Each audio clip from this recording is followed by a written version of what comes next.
Hey everybody, welcome to the live stream this evening. I am really glad you're here. My name is Mark Lassoff, and tonight we're going to be doing a little JavaScript workshop. This is the first time I've really done anything live. I thought it would be fun to try some of the live features in YouTube and go ahead and create something together with you guys live. I invited a few of our people on our list, so if you're here, thanks a lot. I appreciate you coming. And tonight we're going to be working on a JavaScript application. And this JavaScript application is simply going to be a note-taking app. An app that lets you take notes and then save those notes using JavaScript. I have a good idea in my head what I'm going to be doing, but I'm definitely going to have to look things up along the way, so you'll kind of see me work the way a regular programmer does. All right, so let's kind of get going here. And I will try and monitor the chat as best I can to answer questions that you may have as we go, while also keeping an eye on the chat. Hopefully the screen is big enough for everyone to see. So I've got a index.html page set up. That's the only thing I've done. And usually the first thing I do is create the user interface. So I'm using the Atom text editor because I know someone's going to ask. And the Atom text editor is available free. It's a pretty good text editor. I've been using it for the last few months. Really do enjoy it. And this will be note-taking app. So we're obviously going to need in our user interface not just a place for the user to write the note, but some buttons as well. Now, I think I'm going to use a really kind of cool little minimalist CSS library in order to style this, so I don't have to do a lot of styling. I'm not a graphic designer, so I'm going to do the styling using a library, minimalist library. So let's just grab my web browser here, and I can't believe I forgot what it's called. It's a good start, right? Minimalist CSS framework. There it is, Milligram. So I'm going to grab from the Milligram documentation here these three links, which are the links to getting Milligram off of the CDN, which is another word for the Content Delivery Network. This will essentially download everything we need for Milligram through these three links, and it'll automatically apply our Milligram styles, which are pretty cool. Again, it's just very minimalist kind of styling, but it's one that I like a lot. And by the way, as we go, feel free to use the chat. And don't forget to please do like the video if you would. That's going to help us do more of these and hopefully get some people in here who haven't heard of what we're doing. So if you don't mind, don't forget to like the video and subscribe to our channel as well. I'll probably be reminding people to do that a bunch. So these are the three style sheets that are used for Milligram. And actually, only one of these is Milligram. If we look carefully at the URLs, the first URL downloads the font from Google Fonts that's used for this, which apparently is Roboto at a specific thickness, and also the italic version of Roboto and the bold version. We also download here a normalized CSS. If you haven't seen a normalized CSS before, what it does essentially is it resets all of the browser default CSS settings to 0. So you don't have the default settings. You don't have to guess kind of what's where in your browser. Everything is set to 0. All right, so there are our three links. The last link is the link actually to the Milligram library. So these are being downloaded live, which means obviously this app needs to be connected to the internet for it to work, which is fine. This is kind of a mobile style app that I'm doing. So usually the first thing I do in the user interface is I create a container division. Div stands for logical division, and the container div is simply designed to contain all the other elements. As you might know, the body makes kind of a lousy parent element, so this is just creating another div to be the container. And in here, we need to give the user a place to write their note. So we're going to use the text area element, and the text area is simply a multi-row text entry form. And I don't need a name here because we're not processing this with PHP or some backend language, but I do need an ID, and I'm simply going to call this note.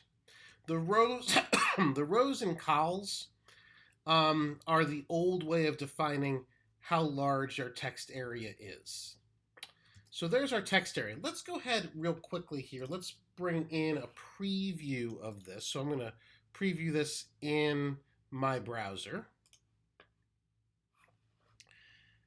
And that's what we have so far. Pretty good, huh? There's our text area. So not exactly what you were hoping for. Another thing I'm going to do is I'm going to set up so we're testing this on a server. Right now I just tested it off the drive. That's definitely not a best practice. So let's go into my command line here. Looks like I already had a server going. And let's move into the folder that contains our Notes app. Happen to have it on my desktop, but that's neither here nor there. And you can see there's our index.html file. So what I'm going to do is I'm going to run the Python simple HTTP server. That may be too small for you to see. But what that says is python-m simple HTTP server 8080. What that's going to do is it's going to run on port 8080, essentially this app as if it's being served by a web server. That lets me test a little more accurately. So let's again open our web browser. And let's test at localhost 8080. And here you can see, here's our app. There's our text area where the user could type. This is our text area. And by the way, as we go, guys, feel free to ask any questions in the chat or just say hi to each other. Might be nice to know where everybody's from. So if you don't mind, go ahead and type in the chat where you're actually watching the live stream from. That would be kind of cool to know. I am tonight in beautiful coastal Connecticut where I live. I'm in my home office. So you're going to see what my home office is. I got some camera equipment behind me. All right. So that's now being served through localhost, through our server. That's exactly what I want. Now, I also want to style all of these elements, but we'll do that in a minute. Let's put underneath this a button called Save Note. And that button did not appear here because I forgot to save. Now I've saved. Let's refresh. There's our Save Note button. So we've got a funky looking interface so far. We'll correct that here in a minute. So let's add a style sheet document. Wow, a lot of people. We have Mississippi, Indiana, the UK, Northern California, Perth, Michigan, New York City. That's not far from me. And my friend Joe is at Dulles Airport. What a surprise. Hope you have a nice flight, Joe. Dan is in Toronto, North Carolina. We got a Florida checking in. All right, so let's go ahead and quickly, I'm going to save this in the same folder, and we'll just call this notepad.css. This will be where we contain our style sheets. So all of our style sheet information, and then we'll get a link to it in our main document. So link, this is another style sheet. This happens to be my style sheet. And the href here will simply be notepad.css. So we're essentially loading that file right here. And first thing I want to do is let's style our container. So we're going to use the container selector, which selects the container div. And now what I'm going to do is I'm going to do a margin of about 3 to 5 pixels. Let's do 5 pixels. This will pull it away from the edges a little bit. And if you look at this, you see now things aren't right up against the edge. It looks a little better. Actually, I'm going to give it even more breathing room. Let's do 10 pixels. And look at that. We've got 10 pixels space around there. So anything I put in here is going to style this app. So let me put this so you can see both of these like that. Make it a little easier for us as we go so we can see both the result and our work. And this isn't going to show the result till I refresh, so keep that in mind as we go here. Okay, so you can see you've got our app on the right, you've got our code on the left. Now for the button, I want our button, I have fat fingers, so I want our button to go all the way across the screen. So I'm going to set the width to 100%. That's better. That's good for the fat-fingered among us. And I think I want to set the height for our text area, which I think I gave an ID. I did. Note. So for our text area, let's set the height in pixels to 400 pixels. That's better. So now the user could type a complete note. But let's also in there set the font size to, let's do 1.5M. Let's make that 150% of normal. Now we're typing a big, clear note. Excuse me. So now I've got our, I think I've got our user interface set up. I think we want to add a couple of things though. We probably should add a title here so the user knows what this is. This is our Notepad application. Save, refresh. Oh yeah, that looks much better. Now that we've got everything kind of set up, this is when I like to set up a GitHub repository for my code.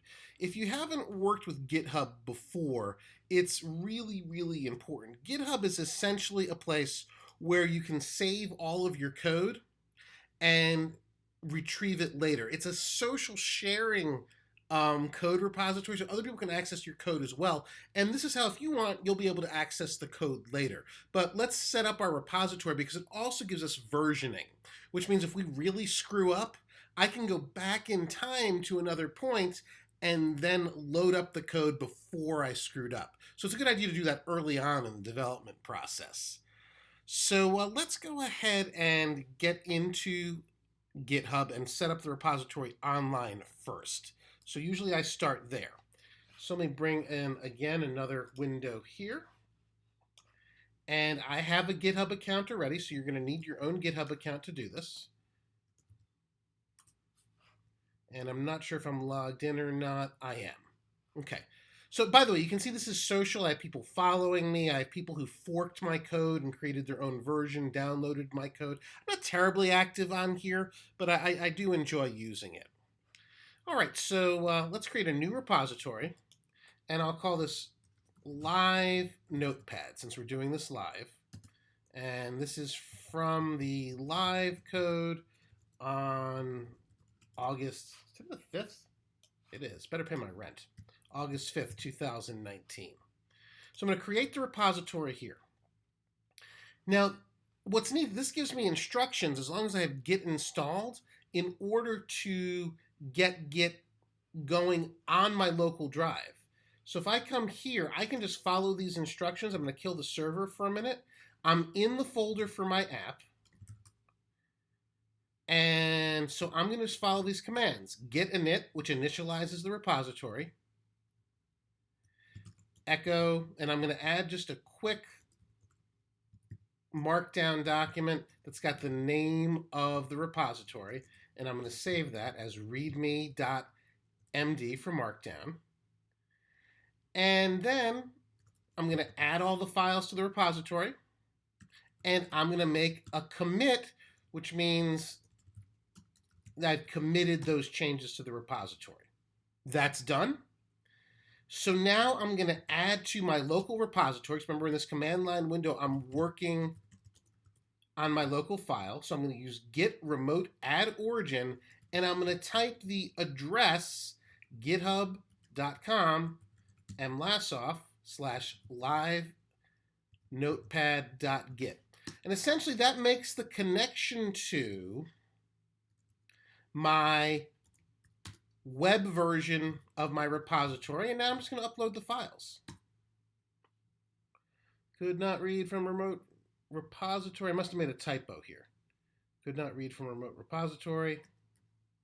Git remote add origin hps github.com/mlasofflive notepad.git.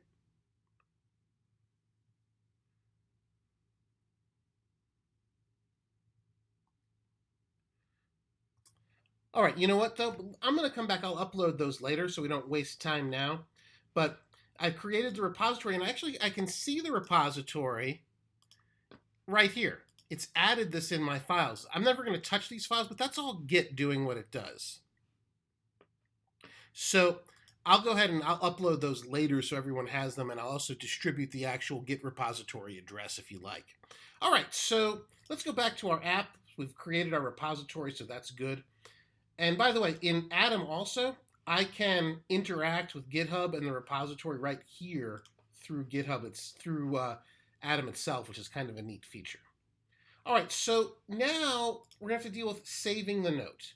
And we want to save the note so that when the user comes back, the note is available to them. And let's also run our Python server again here.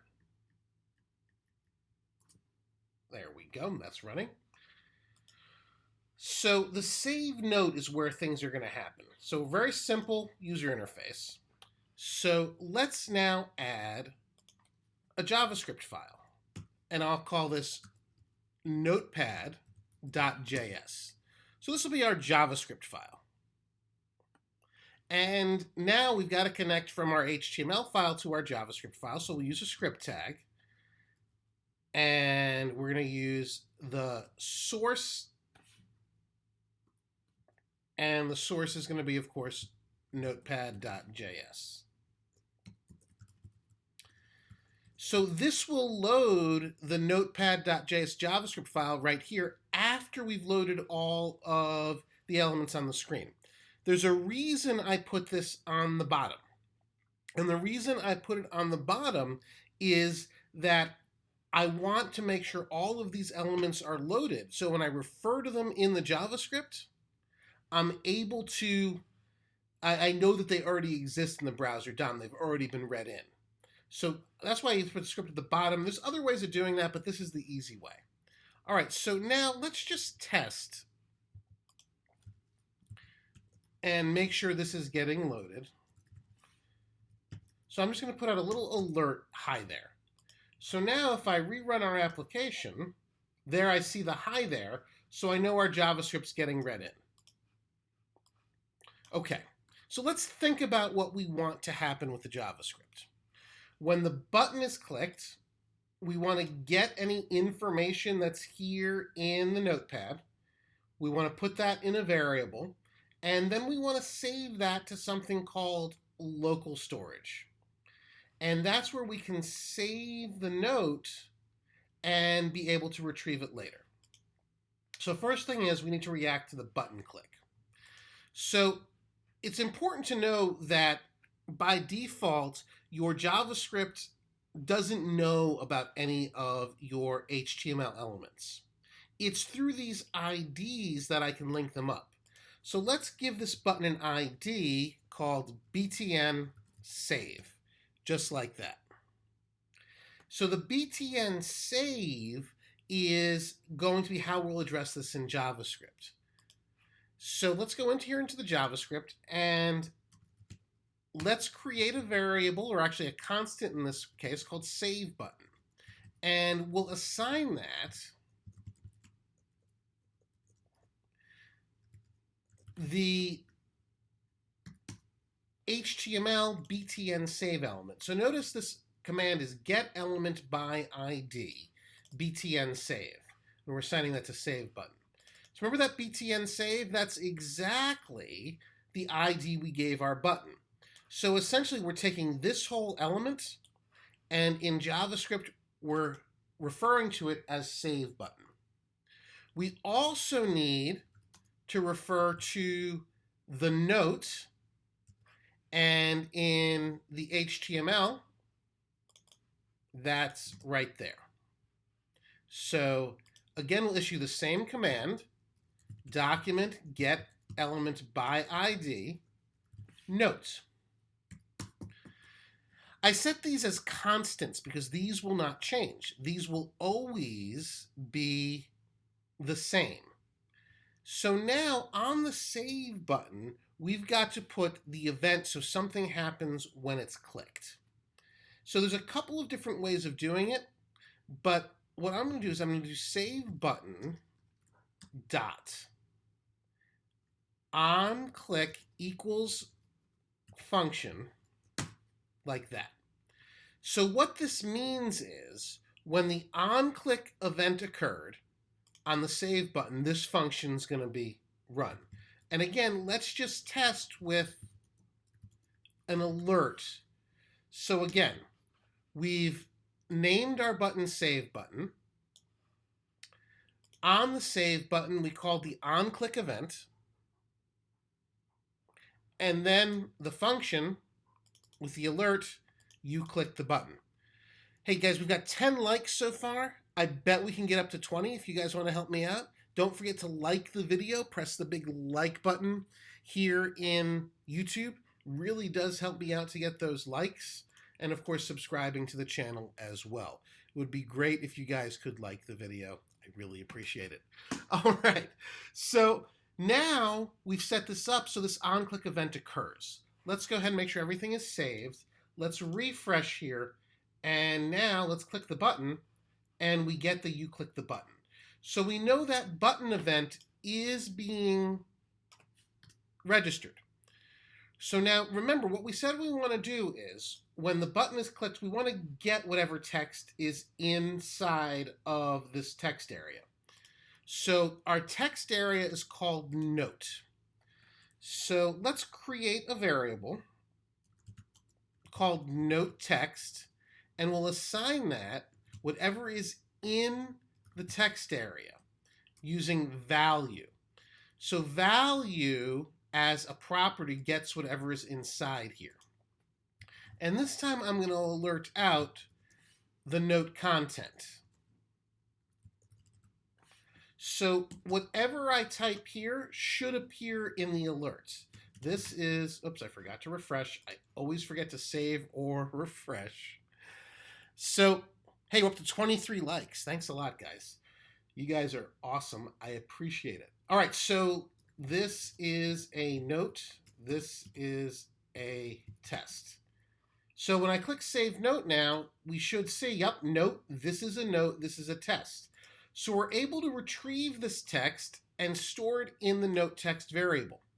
So now we want to store this using local storage. So this point, I need to look at some documentation. So I'm going to pull up my browser here. And this is just what, normal programmers do when they can't remember something. You don't have to memorize all this. So many developers think you have to memorize everything, and I just don't believe it. Local storage, JavaScript.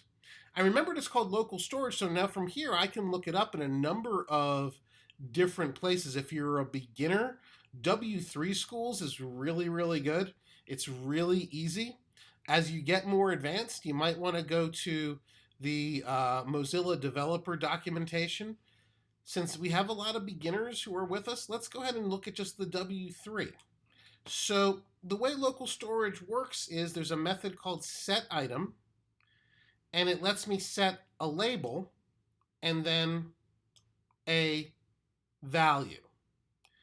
And then to get it, you use getItem and you use the label. So it's a key value pair that's used. Okay, that sounds pretty easy.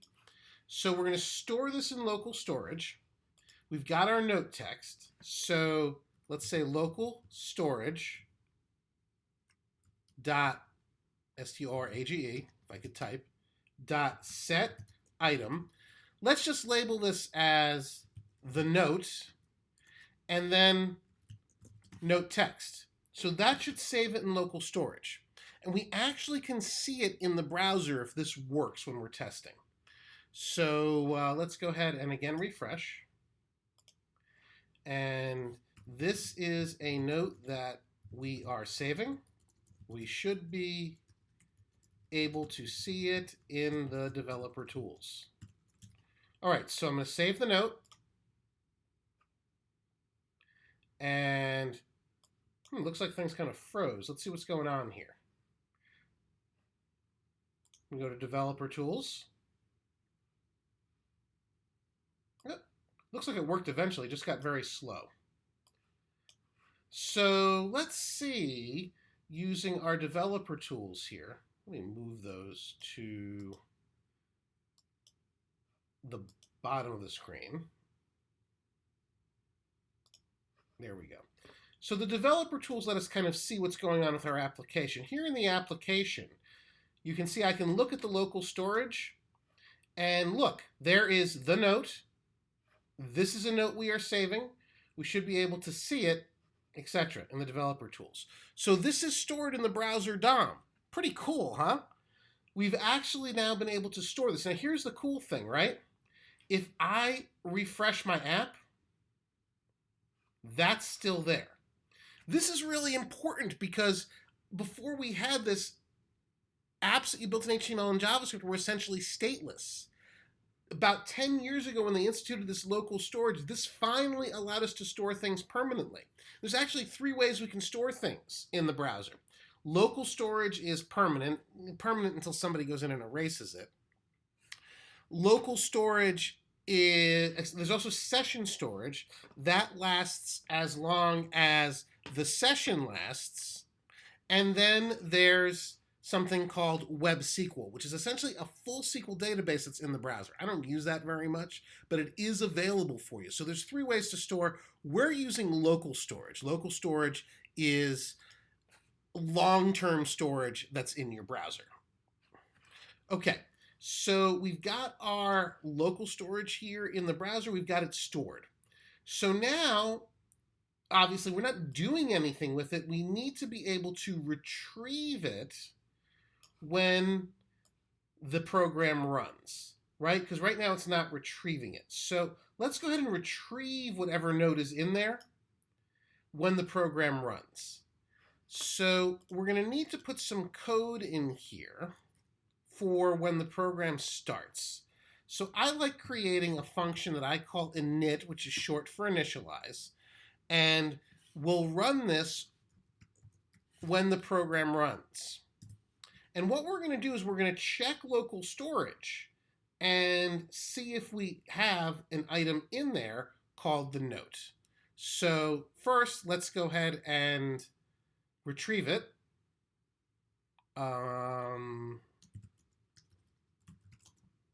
Note text equals, and here I'm going to use local storage get item, the note. And then we've got to put that into this text area, right? So the user can see it. So we're going to grab then note, and we're going to set its inner HTML equal to note text. So again, here's what's going to happen. Program runs. We load all the styling stuff. We draw the user interface. We draw the text area for the note. We draw the Save Note button. We load the script. You guys got really quiet. Either this is really interesting or I put you to sleep. You guys just totally stopped chatting all at once. Okay, so we load the JavaScript. The JavaScript then goes ahead and makes a reference to the Save button, right? This guy, right down here. Makes a reference to the note, and then runs the init, which should load the text. So when I refresh, if I haven't done anything wrong, notice it loaded the note text right here when we loaded the program. If I change the note, this is the second note, and save it, that's actually going to change the note in the browser storage. And I don't know why this is acting so slow and weird, but there we go, it did it. It stored it, so this is the second note. So now I can close the browser entirely, and then if I get a new browser window, and let's load up our application anew.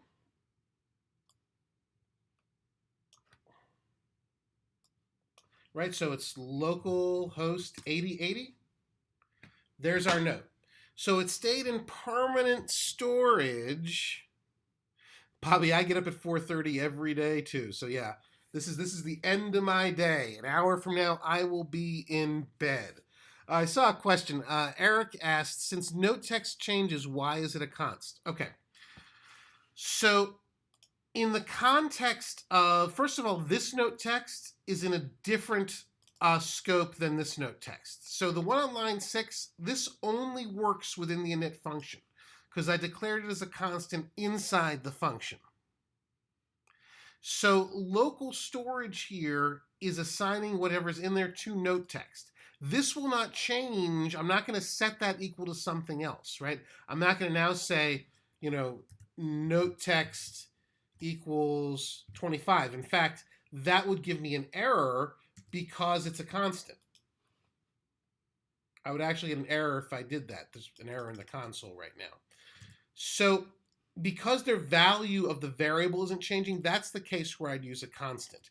Here, it's two different versions of the same variable. I could have been less confusing by giving these variables different names, but they're in the same scope. So Jick, J-I-K, I don't know if that's right, asked, where is permanent storage? Permanent storage is part of the browser's DOM, the document object model. And essentially, that's a whole bunch of properties that are available in your browser, and you can examine them through the developers tools in your browser. You get to the developers tools in Chrome by clicking the 3 dots, going to more tools, and developer tools. And you can essentially see everything that's part of the DOM. For example, the HTML is part of the DOM. The styles are part of the DOM as you go through here. By the way, here was the error that I made before on purpose, assignment to a constant variable. I did that for somebody's benefit. So sources here, this lets me test the code, but in the DOM or in the console, in the developers tools, I can access this part of the DOM by going to application, local storage, and it'll show me whatever's in here. And I can store multiple things in local storage. I should note too that only the domain that left the content can retrieve it. So if something other than the local host domain came in and tried to get this information, it couldn't access it. It needs to be accessed through the same domain that left it. Dan wants a more definitive border around the text area. I think we can deliver that. He says that's too faint. It's actually not so bad on my screen, but I think by the time it goes through the live cast, let's see if it'll let us modify that. So on the note, let's set the border to 2 pixels, solid gray. Let's see if that thickens it up a little bit. There we go. That's a little thicker. So that hopefully that makes Dan happy. You can see where the note actually begins and ends. So I want to do a little more with this. Because right now this isn't much of an application. It only lets us store one note.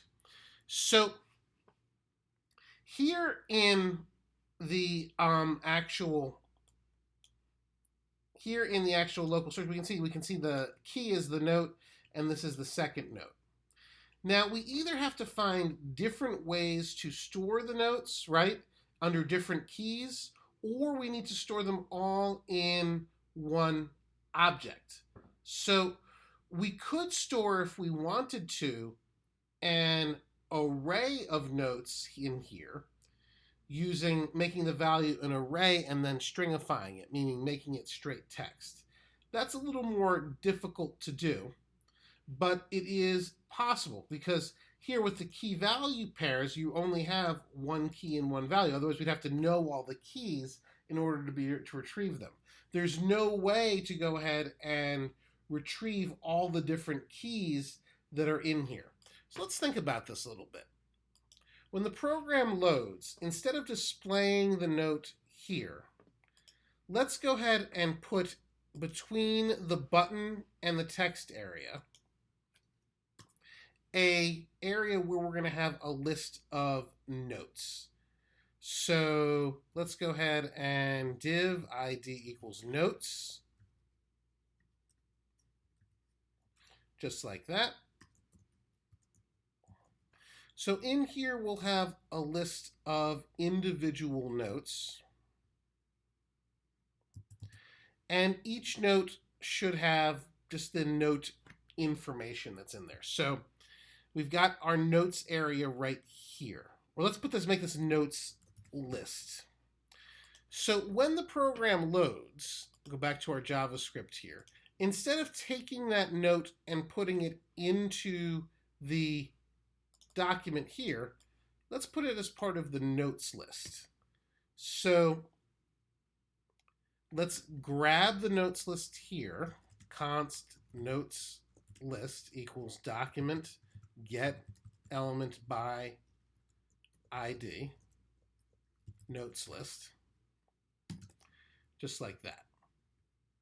And now let's put this information into the notes list. So note text.inner HTML equals h1.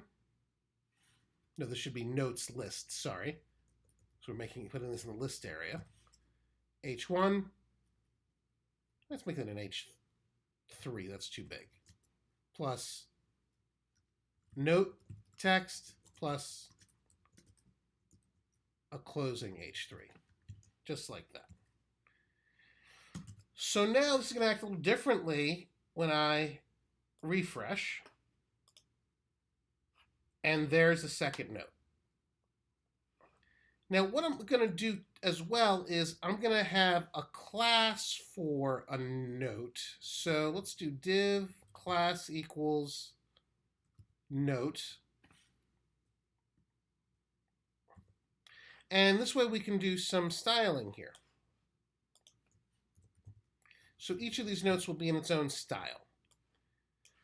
So if we go back here to the notepad.css, so for the class for the note, and let's go ahead and do a background color of gray, a font color of black, and let's do a border radius of 5 pixels to make the edges round. And what else do we want to do here? Let's do a padding of 5 pixels as well. So now that I've done that, the note will appear just like that. And any note we'll put in there, let's add a little margin at the bottom. That'll look better. So let's save a different note. This is a different note that I am saving. It will be retrieved by local storage. I think gray, G-R-A-Y, G-R-E-Y are interchangeable. I'll change it, Joe, to G-R-A-Y. Let's see what happens. Local storage. Save the note. Let's refresh. Yep, so they are interchangeable. So now we have the note right here. So it's retrieved right here, and we could go ahead and put a different note in here and save it. So, all right, so that was kind of a really, really simple application, just a quick notepad application. We'll be doing these live streams every now and again with different content, different material. I think next week we'll do an API app that actually queries an API and will take the data and massage it. But I just wanted to do something short for this first one, make sure all my technology worked, make sure that people actually were interested in doing this and people showed up. Please do me a favor, though, as we wrap up here, I'll go ahead and put in the notes for the video when I upload it, the actual URL where you can get the code. And this way you guys can download it and play with it yourselves. I'll get that up on GitHub and you'll be able to download it. So guys, thanks so much for coming. I really appreciate it. Again, we're going to do another one of these, I don't know, maybe over the weekend or early next week. But we'll try and do these very regularly so everyone has an opportunity to come. So thanks again. And if you have any questions, let me put my email up there. This way you guys can reach me there. That's usually what I check obsessively. Mark@frameworktv.com. And my Twitter, which I also check, is @mlassoff. All right, everybody. Thanks again, and we'll see you soon.